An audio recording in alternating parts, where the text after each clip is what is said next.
जरूरी है, क्यों इम्पोर्टेंट है, इसका मतलब समझते हुए चलेंगे। पहला पीपीई के मतलब क्या है? फुल फॉर्म होता है पर्सनल प्रोटेक्टिव इक्विपमेंट। यह एक सेफ्टी इक्विपमेंट है जो शरीर के अंदरूनी हिस्सा को बीमारी से और बाहरी हिस्सा को चोट या इंजरी से बचाता है, उसे हम पीपीई कहते हैं। और आज मालूम चलेगा पीपीई क्यों जरूरी है। क्योंकि दुनिया में मोस्ट इम्पोर्टेंट चीज़ आपका क्या है?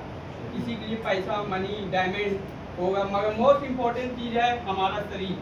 जो हमारा शरीर अच्छा रहेगा तो हम कहीं आ जा सकते हैं, खेल सकते हैं, कूद सकते हैं, पढ़ सकते हैं, लिख सकते हैं। इसलिए मोस्ट इम्पोर्टेंट चीज़ हमारा शरीर है और काम करते वक्त अपना शरीर को बचाना है।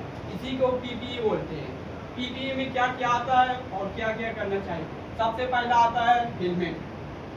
हेलमेट 4 टाइप का होता है।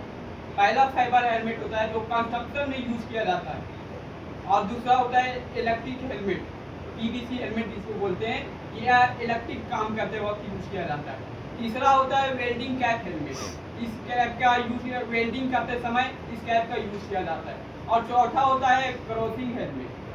क्रॉसिंग हेलमेट जब हम कंपनी के अंदर ड्राइविंग यानी गाड़ी चलाते हैं उस वक्त यूज किया जाता है। इसलिए हेलमेट का ध्यान जरूरी रखना है। कौन सा हेलमेट कब पहनना है ये भी जरूरी है। ऐसा नहीं कि आप इलेक्ट्रिक के काम कर रहे हैं और फाइबर हेलमेट के पहन के चलिए, यह एक हजार्ड है। ऐसा भी नहीं है आप कंस्ट्रक्शन में और पीवीसी हेलमेट पहन के चलिए, नहीं। आपको इम्पोर्टेंट देखना पड़ेगा कौन सा हेलमेट कब यूज करना है। आप अगर कंस्ट्रक्शन में काम कर रहे हैं तो आपका फाइबर हेलमेट यूज करना है। अगर आप इलेक्ट्रिक का काम कर रहे हैं तो आपको पीवीसी हेलमेट यूज करना है। अगर आप वेल्डिंग का काम कर रहे हैं वेल्डिंग कैप हेलमेट का यूज करना है। अगर आप गाड़ी चला रहे हैं तो क्रॉसिंग हेलमेट का यूज किया जाता है। इसलिए आज हम हेलमेट के बारे में समझ गए हैं। उसका बाद ग्लव्स। ग्लव्स भी 4 टाइप का होता है। पीवीसी ग्लव्स होता है, लीड ग्लव्स होता है, जो पीवीसी ग्लव्स जो हमें इलेक्ट्रिक से भी बचाता है।